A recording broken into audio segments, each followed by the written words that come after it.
বয়স কত হলো? 25। তাহলে এই 25 পরামর্শ আপনার জন্যই। আর বাকিরা তাদের জন্য এসব পরামর্শ খাটবে নিঃসন্দেহে। নিজের প্রতি সদয় হন, পর্যাপ্ত ঘুমান।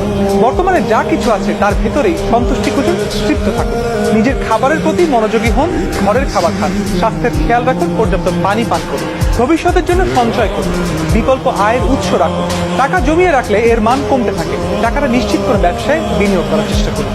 অতীত নিয়ে ভাববেন না, হতাশারও কিছু নেই, বরং আগামী দিনটা যাতে আরো ভালো হয় সেদিকে মন দিন।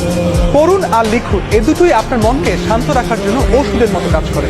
আপনি যদি পড়ার আগে লেখার অভ্যাস থাকে তাহলে আপনি সহজেই মানসিক বিপর্যয় সামাল দিতে পারবেন।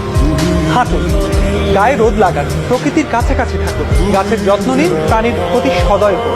কথা কম বলুন, বেশি শুনুন। আপনি যেখানেই থাকুন না কেন স্মৃতিতে সুন্দর কিছু ঢুকে নেওয়ার চেষ্টা করুন। হতে পারে একটা হাসি মুখ, হতে পারে জানালার বাইরে একখণ্ড মেঘ বা বিড়ালের দুষ্টুমি, অথবা কোনো কবিতার লাইন। ছুটির দিনে বেড়াতে যান, পরিবারকে সময় দিন, ঘরবাড়ি গুছিয়ে রাখুন। নিজের কাজ নিজে করুন। দুপুরের আগেই গোসল করুন। উদ্দেশ্যহীনভাবে রিমোটের বোতাম চাপতে থাকবেন না। কোনো কারণ ছাড়া সামাজিক যোগাযোগ মাধ্যম স্ক্রল করতে থাকবেন না। আপনার আবেগকে নিয়ন্ত্রণে রাখুন। যেমন ধরুন, কোনো কারণ ছাড়াই হতাশ লাগছে, রাগ হচ্ছে, প্রবল দুঃখবোধ গ্রাস করে ফেলছে, তাহলে বুঝতে চেষ্টা করুন ঠিক কি কারণে এমন হচ্ছে। কারণ পেলে তার সমাধানের চেষ্টা করুন। আগে দৌড়ান, তারপর যোগা করুন। বিএমআই অর্থাৎ বডি ম্যাস ইন্ডেক্স ঠিক রাখুন। অ্যালকোহল সহ যে কোনো নেশার বিষয়ে সাবধান থাকুন। নিকোটিন বা অ্যালকোহলই যেন আপনাকে খেয়ে না ফেলে সে খেয়াল রাখুন। আপনার যা কিছু আছে এগুলোর জন্য কৃতজ্ঞ হন। ছোট ছোট কারণে ধন্যবাদ জ্ঞাপন করুন। দিনে কিছুটা সময় রাখুন যখন কিছুই করবেন না।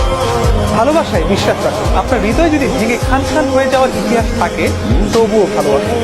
ভালোবাসায় কখনো বিশ্বাস হারাবেন না। মনে রাখবেন, প্রতিটা ভোর একটা নতুন জীবনের শুরু। দুশ্চিন্তাকে বিদায় করুন। এমন কিছু নিয়ে দুশ্চিন্তা করবেন না যেটা কখনো ঘটেনি বা ঘটবে না। আর যেটা ঘটবেই না সেটা নিয়ে দুশ্চিন্তা করে কি লাভ বলুন? জীবনে শুরু করার কোনো নির্দিষ্ট সময় নেই। যে কোনো বয়স থেকেই আপনি নিজের জীবন বা কোনো উদ্যোগ শুরু করতে পারেন।